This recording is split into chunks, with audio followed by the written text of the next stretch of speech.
Hello viewer, welcome back to our channel maths zone with PP. मैं संजीव कुमार आज आपको class 12 की इको बुक 2 की चैप्टर 12 जो भुगतान शेष है उसकी डिटेल जानकारी देता हूं। तो आइए स्टार्ट होते हैं अब।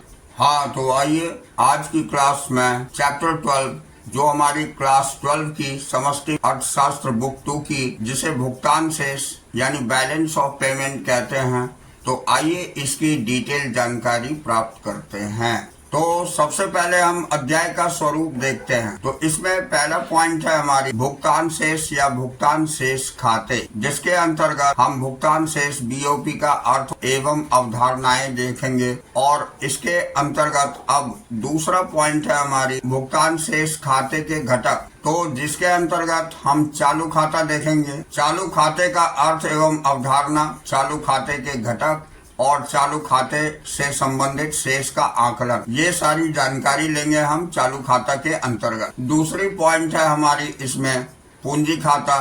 इसके अंतर्गत पूंजी खाते का अर्थ एवं अवधारणाएं, पूंजी खाते के घटक, पूंजी खाते के अन्य घटक और पूंजी खाते से संबंधित शेष का आकलन। अब तीसरी पॉइंट इसके अंतर्गत हम समुचित शेष की अवधारणा और सरकारी कोष खाते की अवधारणा की जानकारी लेंगे।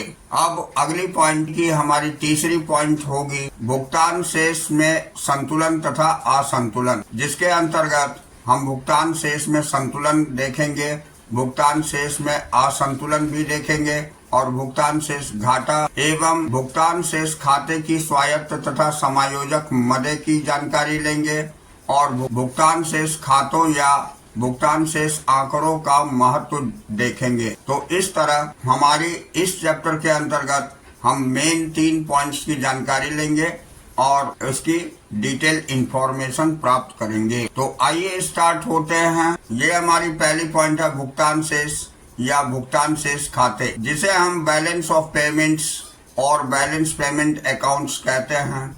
तो आइए इसकी जानकारी लेते हैं। तो इसके अंतर्गत भुगतान शेष का अर्थ एवं अवधारणा यानी कि meaning and concept of BOP जानेंगे। BOP that is balance of payment. हम देखते हैं भुगतान शेष यानी बीओपी सामान्यतः एक वर्ष की समयावधि के दौरान किसी देश के शेष विश्व के साथ हुई सभी मौद्रिक लेन देनों, मॉनेटरी ट्रांजैक्शंस या आर्थिक लेन देनों, इकोनॉमिक ट्रांजैक्शंस के लेखांकन का विवरण है। तो इसके अंतर्गत नेक्स्ट पॉइंट, ये लेन देन एक देश के व्यक्तियों, फर्मों तथा सरकार द्वारा किए जा सकते हैं। मौद्रिक लेन देन के होने के कारण इन्हें आर्थिक लेन देन भी कहा जाता है। अब नेक्स्ट पॉइंट विस्तृत रूप से मौद्रिक लेन देन संबंधित है। पहली पॉइंट, वस्तुओं के निर्यात एवं आयात से भुगतान शेष की भाषा में इन्हें तैयार वस्तुएं यानी मर्केंडाइज या दृश्य मदों का व्यापार विजिबल ट्रेड कहा जाता है, क्योंकि वस्तुएं दृश्य होती है जब वे सीमा रेखा को पार करती है या वस्तुएं देखी जा सकती है। अगली पॉइंट, सेवाओं के निर्यात एवं आयात से इन्हें अदृश्य मदों का व्यापार यानी इनविजिबल ट्रेड कहा जाता है, क्योंकि सेवाएं दृश्य नहीं होती जब वे सीमा रेखा को पार करती है तथा सेवाओं को देखा नहीं जा सकता। अब नेक्स्ट पॉइंट, वित्तीय परिसंपत्तियां यानी फाइनेंशियल एसेट्स की अंतर्राष्ट्रीय बिक्री एवं खरीद से इन परिसंपत्तियों में स्टॉक एवं बॉन्ड शामिल है। तथा अगली पॉइंट, वास्तविक परिसंपत्तियां रियल एस्टेट्स की अंतर्राष्ट्रीय बिक्री एवं खरीद वास्तविक परिसंपत्तियां हैं, जैसे प्लांट एवं मशीनरी। तो अगली पॉइंट हमारी है देश में विदेशी विनिमय का अंतर्वाह यानी इनफ्लो होता है जब हम वस्तुओं एवं सेवाओं का निर्यात करते हैं या जब विदेशी हमारी वित्तीय या वास्तविक परिसंपत्तियों में निवेश करते हैं। अब अगली पॉइंट, इसी तरह हमारे देश के शेष विश्व में विदेशी विनिमय का बाह्य प्रवाह यानी आउटफ्लो होता है जब हम वस्तुएं तथा सेवाएं आयात करते हैं या जब हमारे निवासी अन्य देशों की वित्तीय या वास्तविक परिसंपत्तियों में निवेश करते हैं। अब अगली पॉइंट, भुगतान शेष के खाते विदेशी विनिमय की सभी प्राप्तियों एवं भुगतानों का रिकॉर्ड रखते हैं। प्राप्तियां जमा यानी क्रेडिट मदों, क्रेडिट आइटम्स के रूप में रिकॉर्ड की जाती है, जबकि भुगतान नाम डेबिट मदों यानी डेबिट आइटम्स के रूप में रिकॉर्ड किए जाते हैं। इस प्रकार भुगतान शेष के खाते शेष विश्व के संबंध में हमारी अर्थव्यवस्था के प्रदर्शन को दिखाते हैं। अब हम महत्वपूर्ण अवधारणाएं यानी इम्पोर्टेंट कंसेप्ट्स देख लेते हैं। तो निर्यात या आयात की जाने वाली वस्तुओं पर पर्यटकों द्वारा किए जाने वाले खर्च को न शामिल करना, यानी non inclusion of tourist spending on goods and exports और इम्पोर्ट। तो इसके अंतर्गत देखते हैं केवल ऐसी वस्तुओं को निर्यात यानी एक्सपोर्ट मानना चाहिए जो भौतिक टेंजिबल होती है और जिन्हें दृश्य मदों के रूप में सीमा को पार करते हुए देखा जा सकता है। दूसरे पॉइंट, घरेलू बाजारों में विदेशी पर्यटकों द्वारा खरीदी गई वस्तुओं को निर्यात नहीं मानना चाहिए। इसी प्रकार शेष विश्व में घरेलू पर्यटकों द्वारा खरीदी गई वस्तुओं को आयात यानी इम्पोर्ट नहीं मानना चाहिए। अब अगली पॉइंट, घरेलू अर्थव्यवस्था में गैर निवासी पर्यटकों तथा विदेश से निवासी पर्यटकों द्वारा दी गई अन्य प्रत्यक्ष खरीद को अदृश्य व्यापार माना जाता है। अब हम अगले पॉइंट में आ जाते हैं, भुगतान शेष खाते के घटक यानी कंपोनेंट्स ऑफ बीओपी अकाउंट। तो यहाँ देखते हैं भुगतान शेष खाते में निम्नलिखित घटक शामिल होते हैं। तो ये फ्लो चार्ट से दिखाई गई है। भुगतान शेष खाते के घटक यानी कि कंपोनेंट्स ऑफ बीओपी अकाउंट, पहला होता है चालू खाता जिसे हम करंट अकाउंट बोलते हैं, दूसरा होता है पूंजी खाता जिसे कैपिटल अकाउंट कहा जाता है और तीसरा होता है सरकारी कोष खाता जिसे ऑफिशियल रिजर्व अकाउंट कहा जाता है। अब इनकी संक्षिप्त व्याख्या निम्नलिखित है। तो पहला आइए चालू खाता जिसे हम करंट अकाउंट कहते हैं। चालू खाते का अर्थ एवं अवधारणा यानी meaning and concept of current account. तो आइए इसकी डिटेल जानकारी लेते हैं। तो चालू खाते ऐसे लेन देन के कारण होने वाले विदेशी विनिमय की प्राप्तियों तथा भुगतानों का रिकॉर्ड रखता है जो शेष विश्व की तुलना में एक देश की परिसंपत्ति देयता की स्थिति को प्रभावित नहीं करते हैं। अब इसके अंतर्गत एक देश की देयता या परिसंपत्ति में शेष विश्व की तुलना में न तो वृद्धि होती है और न ही कमी होती है। अन्य शब्दों में चालू खाते लेन देन भावी दावों फ्यूचर क्लेम्स को बढ़ावा नहीं देते हैं। तो अगली पॉइंट हम देखते हैं चालू खाते के घटक जिसे हम कंपोनेंट ऑफ करंट अकाउंट बोलते हैं। तो आइए इसकी जानकारी लेते हैं। तो भुगतान शेष के चालू खाते की मुख्य मदें यानी कि घटक इस प्रकार है। पहली पॉइंट है वस्तुओं के निर्यात एवं आयात जिसे export and import of goods कहते हैं। तो इसके अंतर्गत वस्तुओं के निर्यात एवं आयात को तैयार वस्तुएं यानी मर्केंडाइज या दृश्य मदों का व्यापार यानी विजिबल ट्रेड्स माना जाता है। इसे दृश्य मदों का व्यापार इसलिए कहा जाता है क्योंकि वस्तुएं भौतिक यानी टेंजिबल होती है तथा इसलिए इन्हें सीमा रेखा को पार करते हुए देखा जा सकता है। जैसे उदाहरण के लिए सेल्यूलर फोन के निर्यात या आयात की सीमा रेखा को पार करते हुए देखा जा सकता है। अब दूसरी पॉइंट है सेवाओं के निर्यात एवं आयात जिसे export and import of services बोलते हैं। तो इसके अंतर्गत हम सेवाओं के निर्यात एवं आयात को अदृश्य मदों का व्यापार यानी इनविजिबल ट्रेड माना जाता है। ये कह सकते हैं क्योंकि सेवाएं भौतिक नहीं होती है और उन्हें सीमा रेखा को पार करते हुए नहीं देखा जा सकता है। जैसे उदाहरण के लिए दिए हुए है सीमाओं के मध्य प्रदान की गई बीमा सेवाओं की सीमा रेखा को पार करते हुए नहीं देखा जा सकता है। अब सेवाओं के आगे निम्नलिखित में वर्गीकृत किया जाता है। पहली है कारक सेवाएं, दूसरी है गैर कारक सेवाएं। यही दो प्रकार होते हैं। अब हम देखते हैं कारक सेवाएं जिसे फैक्टर सर्विसेज बोलते हैं। तो कारक सेवाएं वे सेवाएं होती है जिनके कारण कारक भुगतान या कारक आय उत्पन्न होती है। अब दूसरी पॉइंट है भुगतान शेष खाते में कारक आय से संबंधित मौद्रिक लेन देन को निम्न में वर्गीकृत किया जाता है। पहला है निवेश आय तथा दूसरा है कर्मचारियों का पारिश्रमिक। तो निवेश आय में लगान ब्याज लाभ के कारण होने वाली आय को शामिल किया जाता है। यानी हम कह सकते हैं भुगतान शेष खाते में कारक आय बराबर होती है कर्मचारियों का पारिश्रमिक प्लस निवेश आय जिसके अंतर्गत लगान ब्याज और लाभ का कुल योग होता है। दूसरा है गैर कारक सेवाएं जिसे नॉन फैक्टर सर्विसेज बोलते हैं। तो आइए इसकी जानकारी लेते हैं। तो गैर कारक सेवाओं में कारक सेवाओं के अतिरिक्त सभी सेवाएं शामिल होती है। बीमा तथा बैंकिंग इसके उदाहरण हैं। दूसरी पॉइंट है गैर कारक सेवाओं में संबंधित मौद्रिक लेन देनों की प्राप्तियों के रूप में रिकॉर्ड किया जाता है जब ये सेवाएं निर्यात की जाती है तथा इन्हें भुगतानों के रूप में रिकॉर्ड किया जाता है जब ये सेवाएं आयात की जाती है। अब हम चालू हस्तांतरण देखेंगे जिसे करंट ट्रांसफर्स बोलते हैं। तो आइए इसकी जानकारी लेते हैं। चालू हस्तांतरणों से अभिप्राय मुफ्त में हस्तांतरणों यानी ट्रांसफर फॉर फ्री से है। यह उपहार, अनुदान एवं कर्मचारियों द्वारा भेजी गई राशि विदेशों में बसे निवासियों द्वारा घरेलू अर्थव्यवस्था में मुद्रा भेजना के रूप में एक पक्षीय अंतरण यानी यूनिलैटरल ट्रांसफर है। अब अगली पॉइंट, भुगतान शेष खाते में चालू हस्तांतरणों को अदृश्य मदों का एक अंग माना जाता है। अब आइए अब हम महत्वपूर्ण अवधारणाएं यानी इम्पोर्टेंट कंसेप्ट्स की जानकारी ले लेते हैं। तो इसमें महत्वपूर्ण अवलोकन है जिसे इम्पोर्टेंट ऑब्जर्वेशन कहते हैं।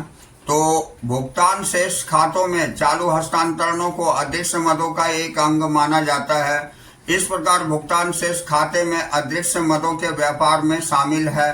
पहला, कारक सेवाओं के निर्यात एवं आयात से संबंधित मौद्रिक लेन देन। दूसरा, गैर कारक सेवाओं के निर्यात एवं आयात से संबंधित मौद्रिक लेन देन। तथा तीसरा है चालू हस्तांतरणों से संबंधित मौद्रिक लेन देन। ये तीनों ही आ जाती है। तो आइए इसकी जानकारी हम डिटेल्स में लेते हैं।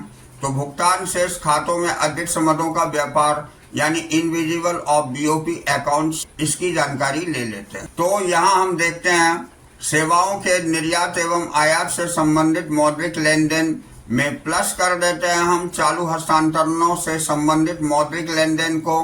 तो ये हो जाती है कारक सेवाओं, जिसे संक्षेप में आय कहा जाता है, के निर्यात एवं आयात से संबंधित मौद्रिक लेन देन। और इसमें फिर प्लस कर देते हैं हम गैर कारक सेवाओं के निर्यात एवं आयात से संबंधित मौद्रिक लेन देन को। अब हम भुगतान शेष के चालू खाते के घटकों का प्रवाह चार्ट द्वारा प्रस्तुतिकरण इस प्रकार है जिसकी जानकारी लेते हैं। तो भुगतान शेष के चालू खाते के घटक यानी components of current account BOP अथवा भुगतान शेष के चालू खाते की संरचना यानी structure of current account BOP की जानकारी लेते हैं। तो इसमें पहला है वस्तुओं का निर्यात जिसे एक्स से रिप्रेजेंट करी जाती है। दूसरा है वस्तुओं का आयात जिसे एम से रिप्रेजेंट करी जाती है।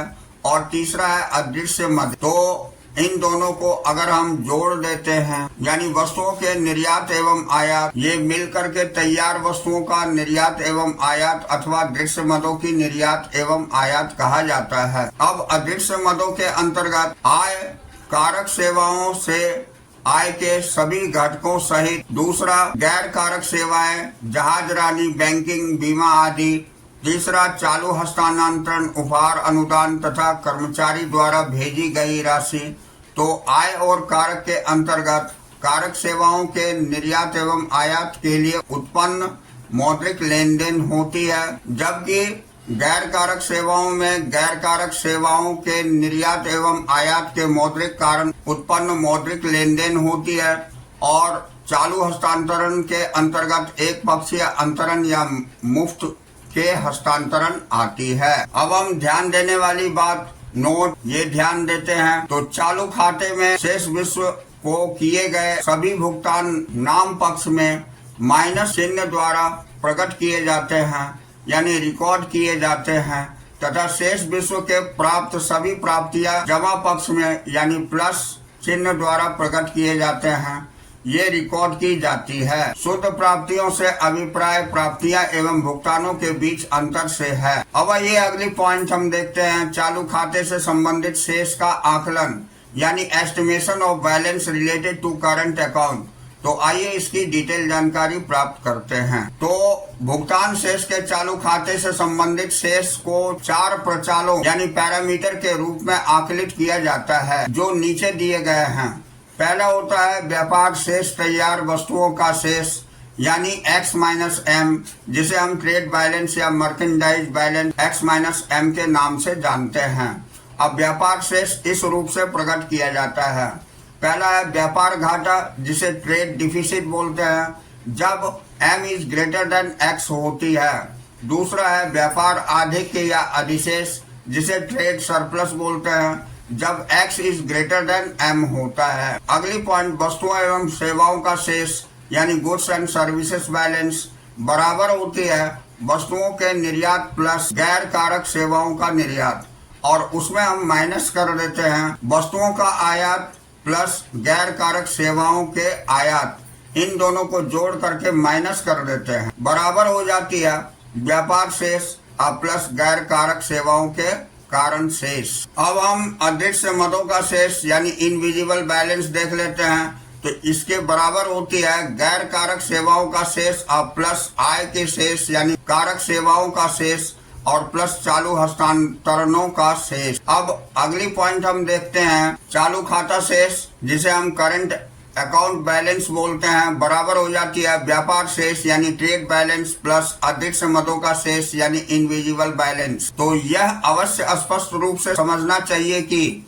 पहला, व्यापार शेष का आकलन करते हुए हम केवल वस्तुओं को लेते हैं। दूसरा, वस्तुओं एवं सेवाओं का शेष का आकलन करते हुए हम केवल वस्तुओं और गैर कारक सेवाओं को लेते हैं। तीसरा, अदृश्य मदों के शेष का आकलन करते हुए हम गैर कारक सेवाओं के संबंधित शेष, दूसरा कारक सेवाओं से संबंधित शेष जैसे आय का शेष कहते हैं, तथा तीसरा चालू हस्तांतरणों के शेष को लेते हैं। अब आइए अब हम तालिका के अंतर्गत भुगतान शेष के चालू खाते से संबंधित शेष के वास्तविक आकलन को देखते हैं। तो तालिका के अंतर्गत हमें दिया हुआ है भुगतान शेष के चालू खाते से संबंधित शेष का आकलन यानी estimation of balance related to current account BOP। तो ये 2018-19 की अवधि के आंकड़े पर आधारित है। ये सर्वेक्षण 2019-20 में हुई थी, उस आधार पर ली गई है। तो यहाँ पर हम आइटम्स ले लेते हैं मदे, और ये सारी US मिलियन डॉलर में इसकी इंफॉर्मेशन दी हुई है। तो निर्यात 3,37,237 मिलियन डॉलर है। अब आयात जो 5,17,519 मिलियन डॉलर है। अदृश्य मदे जो शुद्ध है ये 1,23,026 मिलियन डॉलर। इसके अंतर्गत गैर कारक सेवाएं जो 81,941 मिलियन डॉलर है। आय जो हमारी -28,861 मिलियन डॉलर है, और हस्तांतरण जो 69,946 मिलियन डॉलर दिया हुआ है। अब इसमें हम व्यापार शेष कैसे आकलन करेंगे? तो इसमें निर्यात में से माइनस कर देंगे हम आयात को, यानी 3,37,237 मिलियन डॉलर में माइनस करेंगे 5,17,519 मिलियन डॉलर, तो बराबर माइनस में हो जाएगी 1,80,282, यानी व्यापार घाटा निकल जाएगा। अब दूसरी पॉइंट है वस्तुओं एवं सेवाओं का शेष बराबर होता है व्यापार शेष प्लस गैर कारक सेवाओं के कारण से। तो ये -1,80,282 जो कि यहाँ हमारी निकली है, उसमें प्लस कर देंगे 81,941, तो ये भी हमारी आंसर माइनस में आ जाएगी 98,341। तो ये वस्तुओं और सेवाओं का शेष निकल जाएगा। अदृश्य मदों का शेष देखते हैं, बराबर होता है गैर कारक सेवाओं का शेष और प्लस आय कारक सेवाओं का शेष और प्लस हस्तांतरण का शेष। तो इसमें हम क्या करते हैं 81,941 जो दिया हुआ है माइनस 28,861 और ये 69,946 इसे हम प्लस कर देते हैं, तो टोटल हो जाती है हमारी 1,23,026। ये हमारी अदृश्य मदों का शेष निकल जाती है। अब अगली पॉइंट हम चालू खाता शेष देखते हैं। तो चालू खाता शेष बराबर हो जाती है व्यापार शेष प्लस अदृश्य मदों का शेष बराबर अदृश्य मदों का शुद्ध, यानी माइनस 1,80,282 मिलियन डॉलर में प्लस कर देते हैं 1,23,026 मिलियन डॉलर, तो ये बराबर हो जाते हैं माइनस में 57,256 मिलियन डॉलर। तो ये हमारी चालू खाता शेष निकल जाती है। अब यहाँ नोट करने योग्य बातें हैं कि वस्तुओं एवं सेवाओं के निर्यात को धनात्मक यानी प्लस मदों के रूप में रिकॉर्ड किया जाता है, क्योंकि इसके कारण घरेलू अर्थव्यवस्था में विदेशी विनिमय का प्रवाह होता है। अब दूसरी पॉइंट है हमारी वस्तुओं एवं सेवाओं के आयात को ऋणात्मक यानी माइनस मदों के रूप में रिकॉर्ड किया जाता है, क्योंकि इसके कारण घरेलू अर्थव्यवस्था में विदेशी विनिमय का प्रवाह होता है। तीसरी पॉइंट है हस्तांतरणों के कारण प्राप्त सभी प्राप्तियों को धनात्मक यानी प्लस मदों के रूप में और इसके कारण किए गए भुगतानों को ऋणात्मक यानी माइनस मदों के रूप में रिकॉर्ड किया जाता है। अब हम अगली पॉइंट जो पूंजी खाता है हमारी, इसकी जानकारी लेते हैं, जिसे कैपिटल अकाउंट कहते हैं। तो आइए इसकी डिटेल जानकारी लेते हैं। पूंजी खाते का अर्थ एवं अवधारणा, जिसे हम meaning and concept of capital account कहते हैं। तो आइए इसके बारे में देख लेते हैं। तो यहाँ हमारी दी हुई है, पूंजी खाता ऐसे लेन देन के कारण होने वाली प्राप्तियों या भुगतानों का रिकॉर्ड रखता है जिसके कारण शेष विश्व की तुलना में एक देश की परिसंपत्ति देयता की स्थिति प्रभावित होती है। इसके अंतर्गत देश की देयताएं एवं परिसंपत्तियां शेष विश्व की तुलना में या तो बढ़ती है या घटती है। अन्य शब्दों में हम कह सकते हैं पूंजी खाते के लेन देनों के कारण भावी दावे उत्पन्न होते हैं। कभी कभी पूंजीगत वस्तुओं जैसे प्लांट एवं मशीनरी के निर्यात एवं आयात के संबंध में भ्रम पैदा हो जाती है। तो क्या ऐसे लेन देनों की पूंजी खातों में शामिल किया जाना चाहिए? तो इसका उत्तर है नहीं। आइए इसे पूर्णतया स्पष्ट करें कि सभी प्रकार की वस्तुएं, उपभोक्ता वस्तुओं या पूंजीगत वस्तुओं के निर्यात एवं आयात को भुगतान शेष के चालू खाते में तैयार वस्तुओं या दृश्य मदों के व्यापार के रूप में रिकॉर्ड किया जाता है। अतः पूंजीगत वस्तुओं के निर्यात एवं आयात का भुगतान शेष के पूंजी खाते के साथ कोई लेन देन नहीं होता। तो आज की क्लास में यही ओवर करता हूँ। अगले दिन हम अगली टॉपिक से मिलेंगे जो हमारी पूंजी खाते के घटक होंगे। तो that's all for today. We will meet again on the next class.